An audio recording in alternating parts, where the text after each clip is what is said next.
Okay, so before we actually, all right, so before we actually begin with the introductions about Kanto Ramen to discuss about the franchise details, I would like to introduce first our CEO and the consultant who developed the franchise system for Kanto Ramen. Let's all welcome Mr. Rudolph Anton Kotik.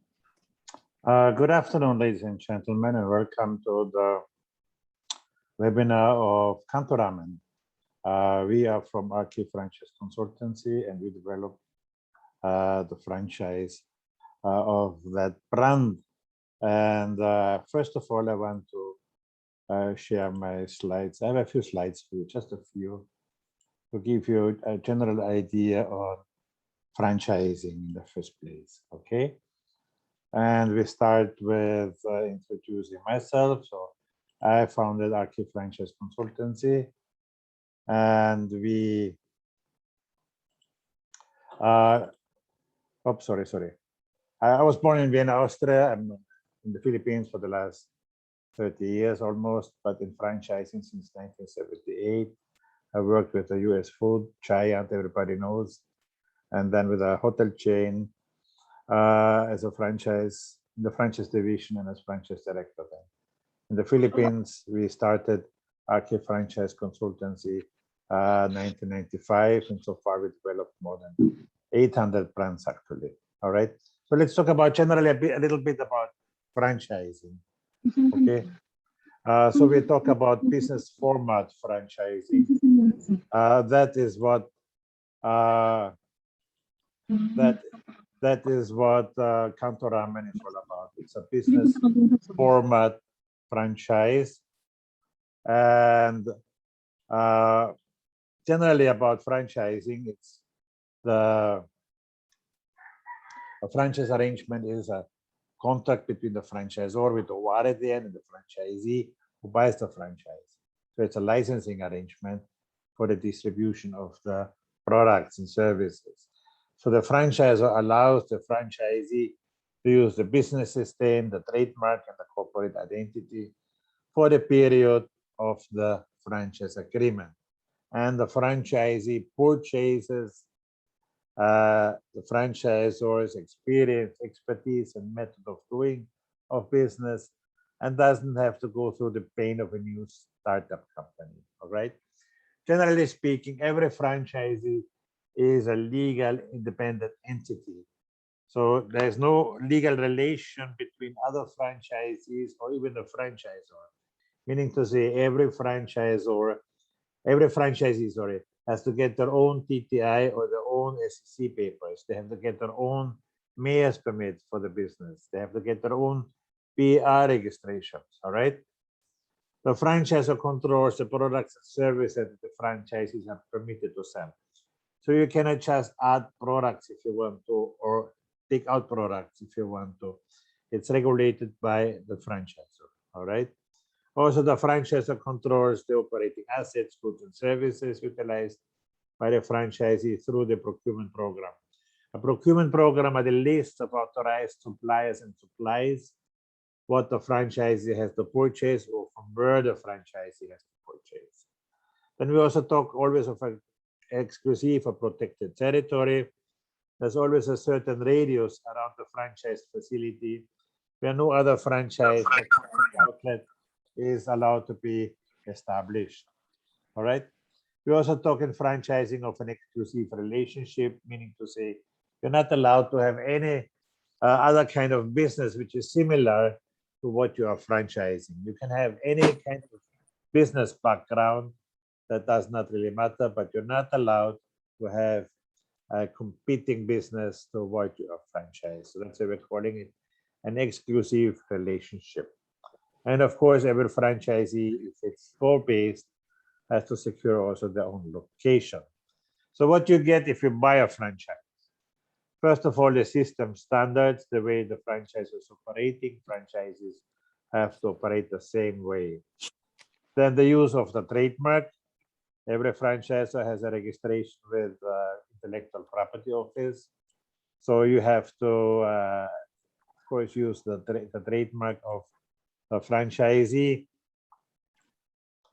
And uh, you're allowed to use it in connection with the operating of the franchise. And of course, the experience and the wisdom of the franchisor.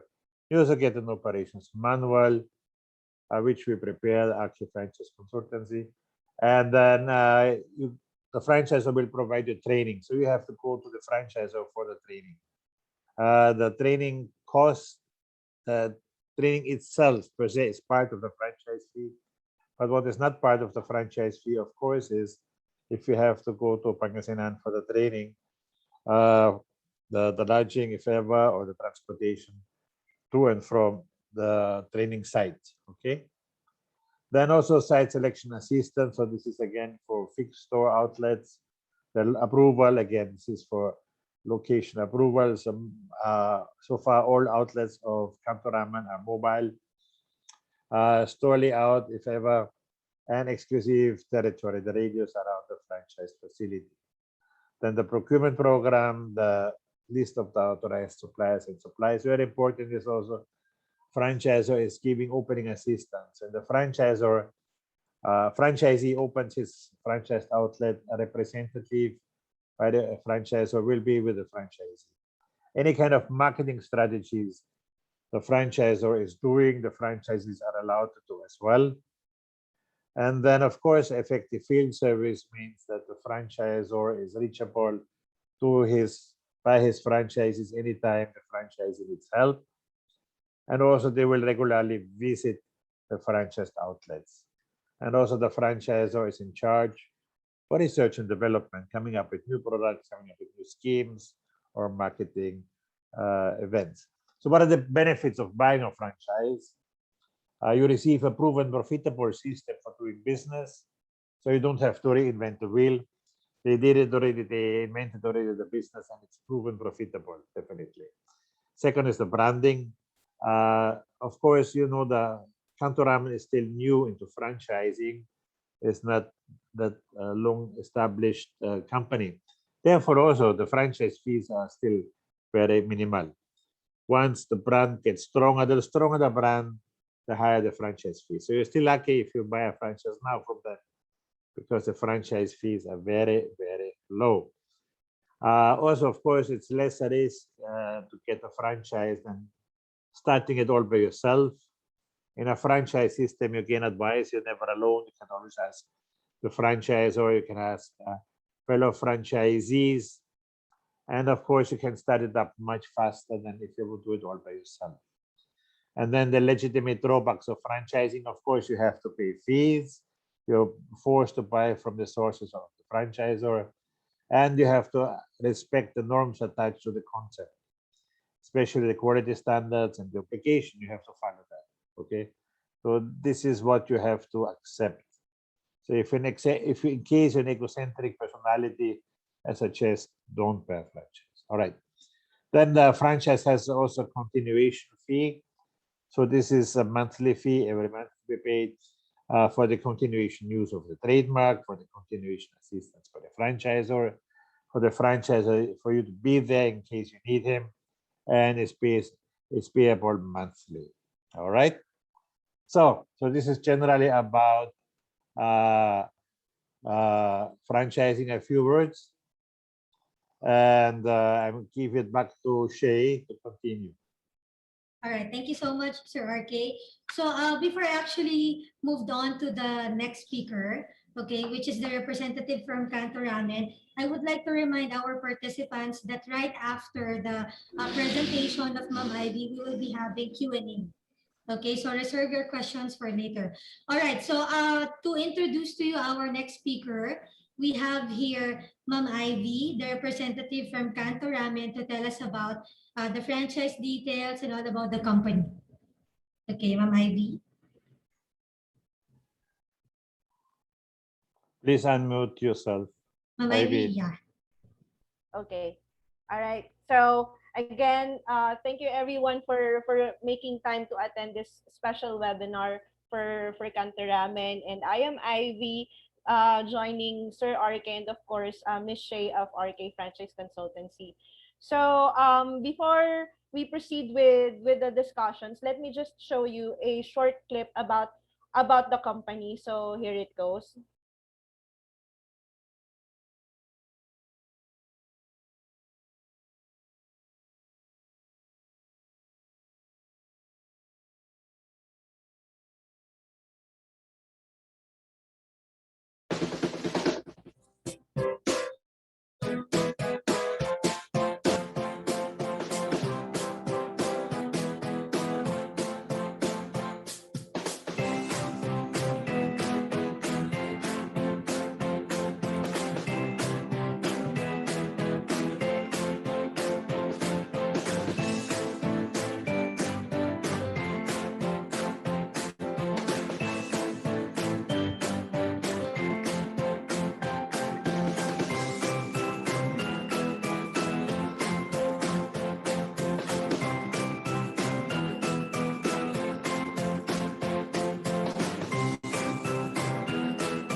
Okay.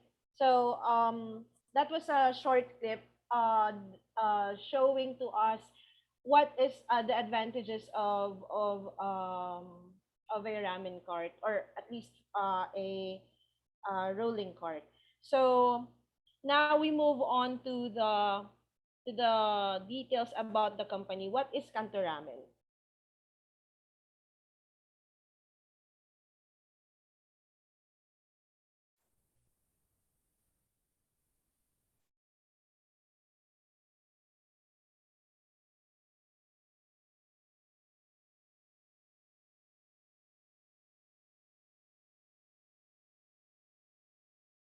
Okay. So, what is Kanto Ramen? Bakit mura, masarap, mainit? Una, uh, bakit Kanto Ramen? Why Kanto Ramen is the name? Of course, when the brand was conceptualized back in 2019, Chef Ruben, our very own chef and one of the owners, thought of something like, bakit ba mahal ang ramen? Bakit ba hindi lahat afford ang ramen? So he came up with the idea of creating something that's, that's gonna cater to probably the people who would only spend $100 or $150 for a bowl of ramen, as compared to the expensive ones, which is how much, around 300 to 400, just for the same bowl of ramen.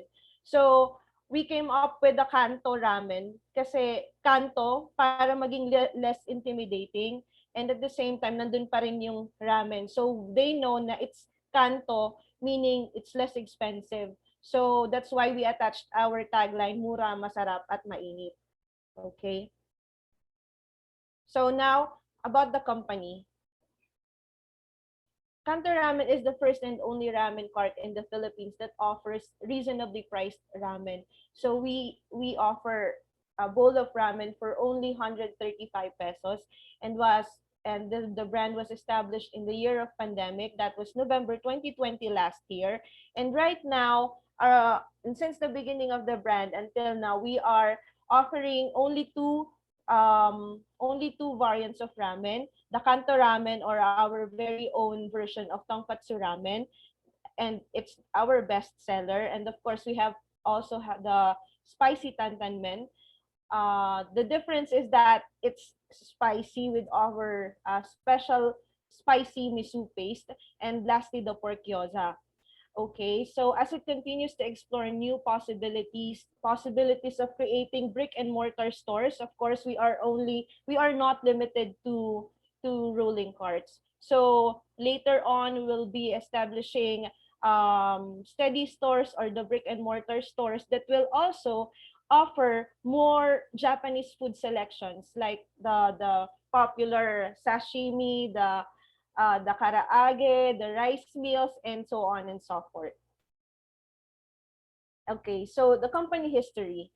Saan ba nagsimula yung Kanto Ramen? So, Kanto Ramen, as the first ramen on wheels in the Philippines, is a real evidence that entrepreneurs can still execute new business plans in the midst of pandemic.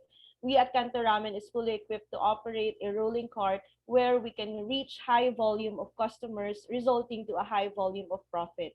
Conceptualized in the year 2019 by Chef Ruben Ignacio Jr., and was established a year after with a couple who share the same passion for business.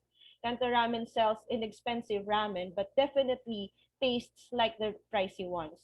The main concept is to adapt Japanese carts, or the so-called street ramen, where we can minimize the expenses on rentals and renovations, since everyone is very cautious and doesn't want to eat out or go out of their home.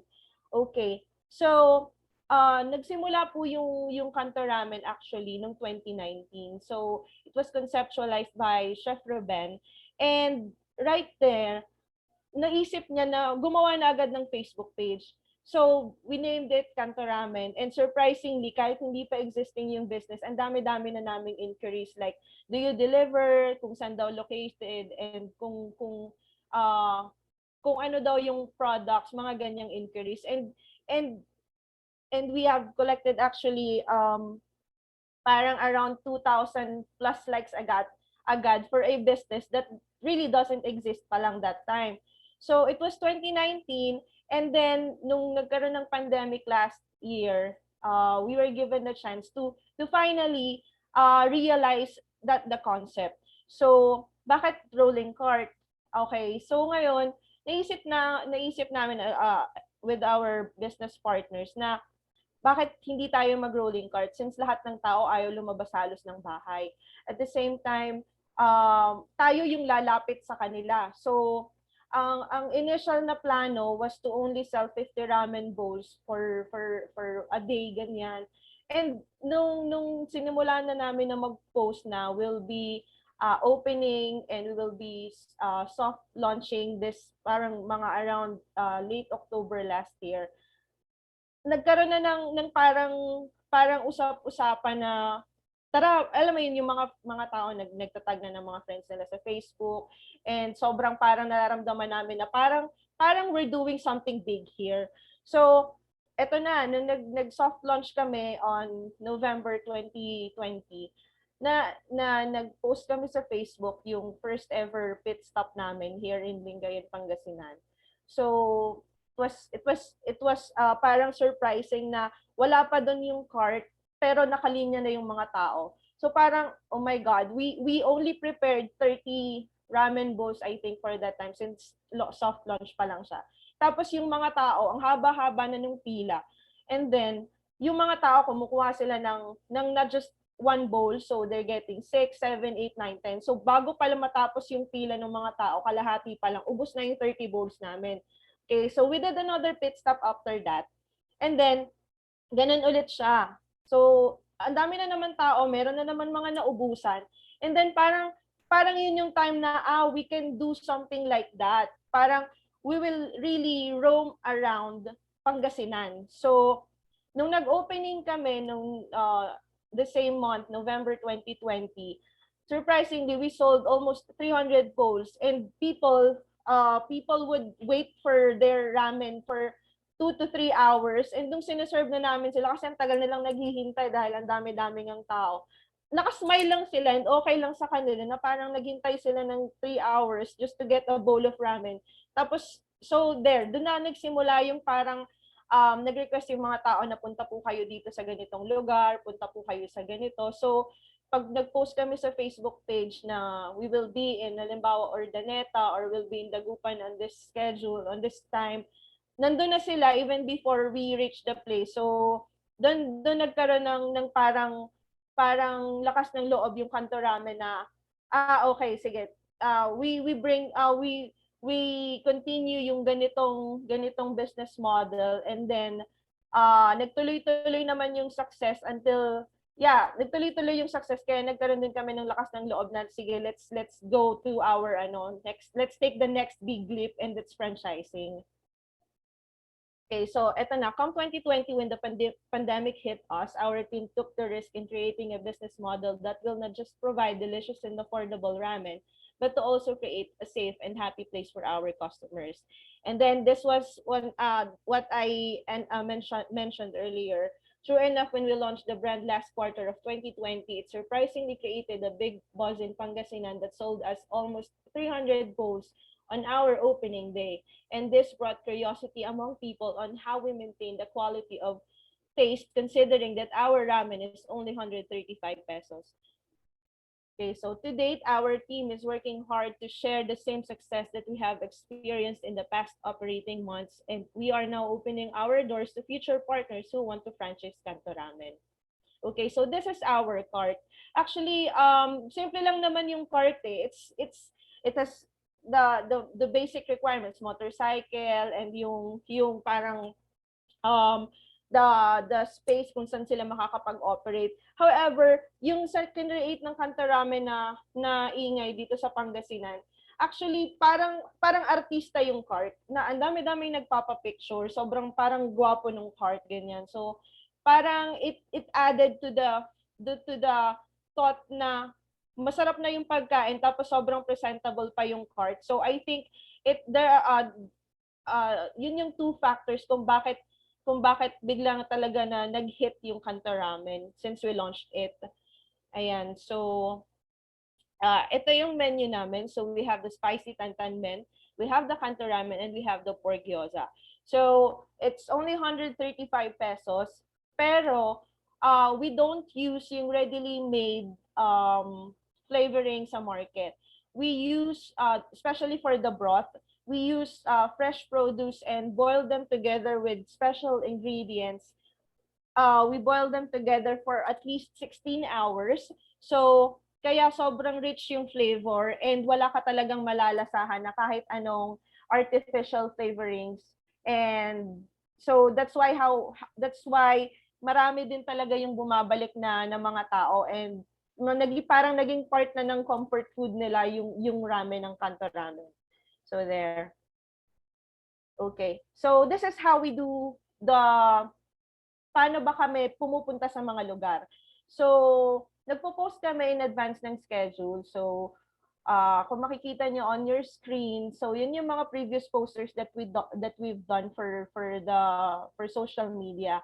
So, every time we post this kind of, posters, people would actually comment and tag their friends, and so kaya din malakas yung loob namin na pumunta kahit malayo, like halimbawa like mga siguro 30 kilometers away yung isang lugar or more.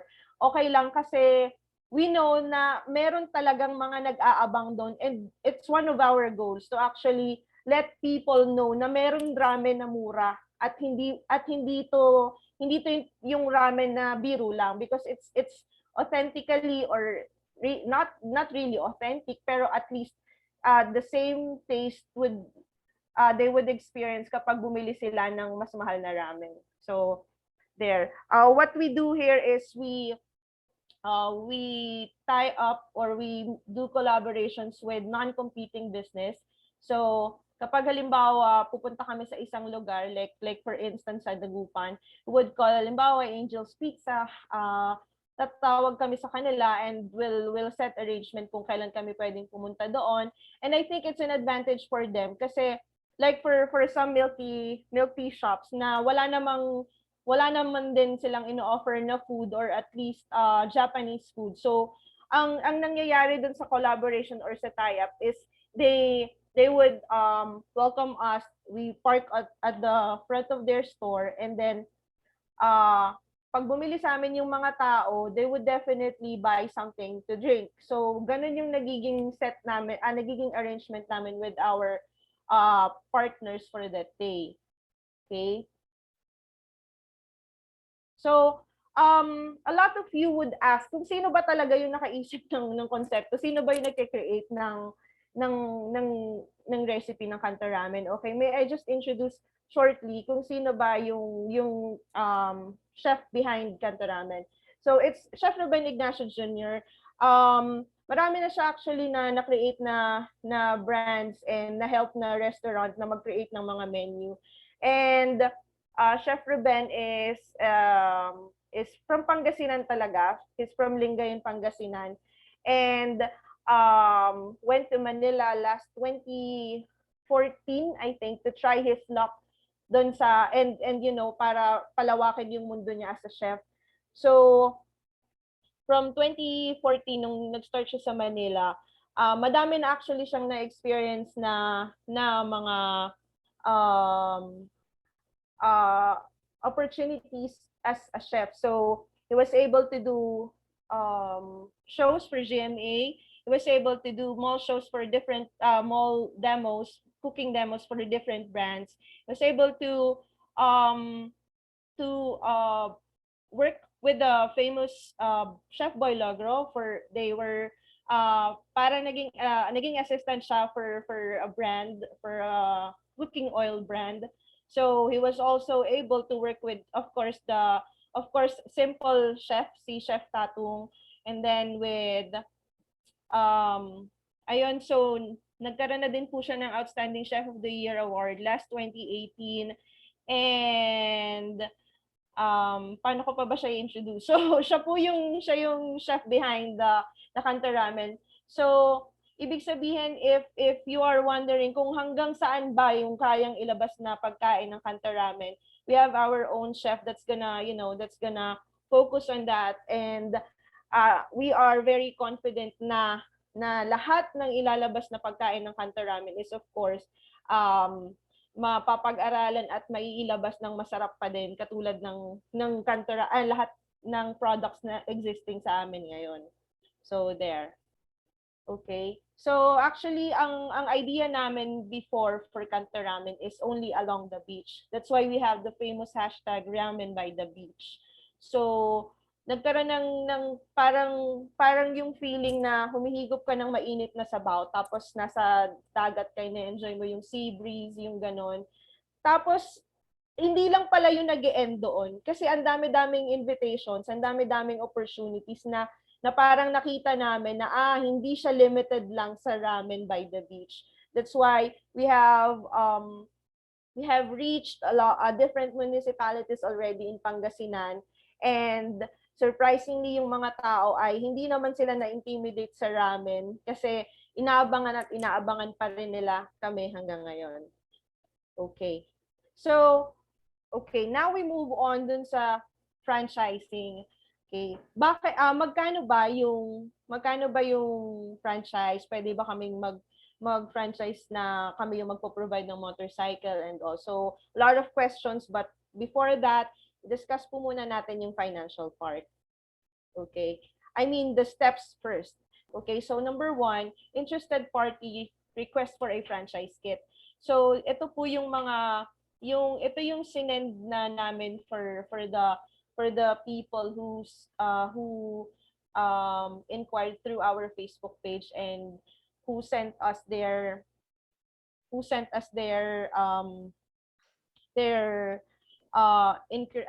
email ad. So we have sent them the franchise kit, okay, along with the confidential questionnaire. So you have to fill it up completely and send it back to us with your letter of intent. Okay, so after that, after we received your completed confidential questionnaire and your letter of intent, we will then meet with you and discuss the franchise details. Okay, so we evaluate your application. We can disapprove and approve your application depending on the turnout of the meeting and discussion regarding the financial and the franchise details. Okay, so if approved as prospective franchisee, you will receive the franchise disclosure information. And of course, next is the signing of memorandum of agreement and payment of administration fee, the signing of the franchise agreement and franchise fee payment, setup of the franchise facility, and then here, papasok na po kung paano yung paggawa, yung fabrication ng actual cart, and then the details will be discussed in a while. So, okay, the next step is to set up the franchise facility, and we will have to undergo the training of your staff. Of course, the training will be facilitated by Chef Ruben and our trained staff. So, wala pong magiging problema sa part na yon. And then you will receive the opening, you will also receive from us assistance on your opening. And then, congratulations, grand opening na po ng franchise na ninyo. Okay? So, ito na po yung exciting and exciting part ng pag-uusapan ngayon. How much does it really cost? So, you have to initially pay administration fee of 50,000. And then the franchise fee is 49,000. That includes the use of trademark, training for franchisee and staff, procurement program. Of course, we will be supplying you all the ingredients, everything. And you can also we can also give you a list of affiliated suppliers para po hindi kayo mahirapan na maghanap ng quality attested na mga products na ilalagay natin sa items natin. Of course, will be assisting you on your opening, and then you will have your operations manual. So the bond will be 20,000, which is refundable after 3 years after the contract. And then we have, of course, after the term will be 3 years. So the bond will be refunded to you after 3 years, the 20,000 fee. Okay, so We have the renewal term, 3 years. The renewal fee would be 50% of the actual franchise fee. Okay, so in total, 420,000 po siya. And the continuation fee will be 3,000 per month. Okay? So, ano po ba yung inclusions ng 420,000? So, later i-discuss natin siya. Because aside from the unit franchise, we also have the area franchise. Ang area franchise naman is you can have a minimum of 3 units per area. So, let's say you are from La Union. And you want to um, to have more than 1 unit para at least majority of the area is owned mo na. So you can do that, and that is called area franchise. So the admin fee for that is 125,000. The franchise fee is 125,000. That includes rights to 3 outlets. So ito po yung sinasabi ko kanina. Then the initial term is 4 years. The renewal term is 4 years as well. The renewal fee is 50,000. And then the continuation fee still is 3,000 pesos per month per outlet. Okay, so here is the breakdown. So the initial investment would be fund is 20,000 pesos. The motorcycle is 102,000 pesos. But then katulad po ng mga na-discuss ko dun sa mga iba na nag-inquire, the motorcycle can be an option for you if you want to purchase it yourself, or you want to just parang give us yung isama na yung 102,000 dun sa fee na ibibigay niyo sa amin, and we'll be the one to purchase it for you. So it's up to you po kung halimbawa gusto niyo na magkaroon ng unit, tapos gusto niyo na gawing parang hindi gawing cash or installment yung motorcycle, you can also do that. So the investment package, kasama naman dito yung fabrication ng buong cart, the everything, equipment, the initial inventory, and then as yun. So of course this doesn't include the motorcycle. So the cart, the signage, yung nakita niyo ng mga curtains and lanterns, the equipment, yung malalaking pots, lahat, even the initial inventory, which includes the set of ramen, and also the initial set of packaging. So kasama na po siya dyan. Of course, next is the freezer, which is also an option for you if you want to let us buy it for you, or you want it to purchase for yourself. If you have an existing at your home, then you can also use that. Okay, so the government licenses and permits, kayo na po yung mag-aayos niyan. So yung 5,000 pesos ay hindi nyo na po i-shell out at ibibigay sa amin. Ganun din po sa grand opening promotion. So that 5,000 pesos alone ay hindi nyo po yan ibibigay sa amin. Of course, we just have to include everything here para alam po natin kung magkano yung ina-expect natin na magiging total na expenses for everything before the opening. Okay, so the labor and acquisition, the training for 2 people, ganun din po. And then the startup expenses provision, which is 4,000 pesos, is ganun din po. So this amount is like for the government licenses and permits, depende po yun sa inyo kung halimbawa ano ba yung requirements sa lugar ninyo. But we suggest na alamin niyo muna kung ano yung mga permits na gagawin ninyo, because baka mas mahal, baka mas ma-surprise kayo na bakit 5,000 lang yung nakalagay doon, but in reality pala abot pala kayo ng 10,000. So you also have to know yung requirements sa lugar po ninyo. Okay, so about the estimated sample profit and loss. Okay, so the monthly sales, let's say 240,000 pesos, and then the cost of goods is 70,000. At 70% is 120,000. Okay, actually this should be 50%. Cost of goods should be 50%, not 70%. Okay, so the labor cost would only cost 17,500. The gas and transportation at 10,000. Continuation fee is 3,000 pesos. The advertisement is 2,400. I think masyado ding mataas yung para sa ads yung 2,400, but it's up to you. You can spend less or you can spend more than this amount of this is just anyway estimated sample.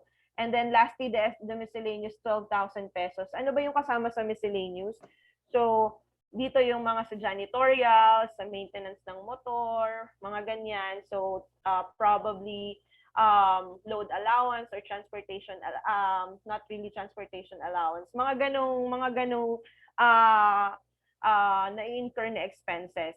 So in total, magiging net nyo is 75,100. So later, mas magiging siguro sa question and answer, mas magiging detalyado kung gaano ba katagal yung expected ROI natin. Okay, so again, we would like to share to you the success that we have experienced, and we are still experiencing with Kanto Ramen. So this is what you're seeing right now on your screen is actually just a few photos of how we have experienced yung nagpipila talaga ng mga tao, the success that we have experienced since 2020, and we would like to share it with you.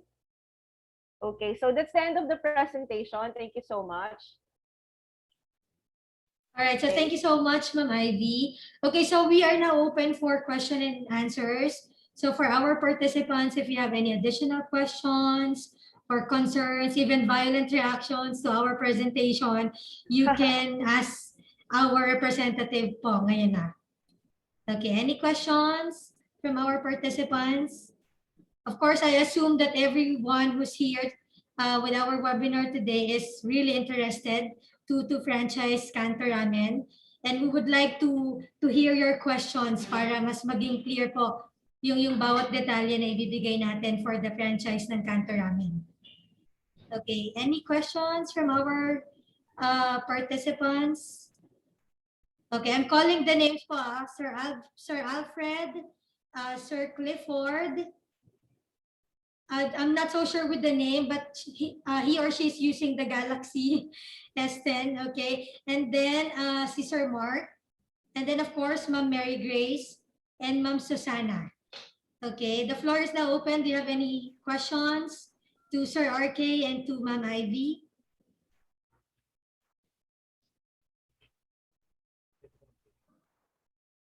Sige po, feel free to ask now po during this webinar. Any questions?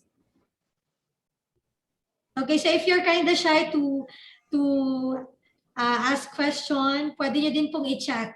Okay, you can chat me so I can tell the questions to our representative or to our presenters. All right.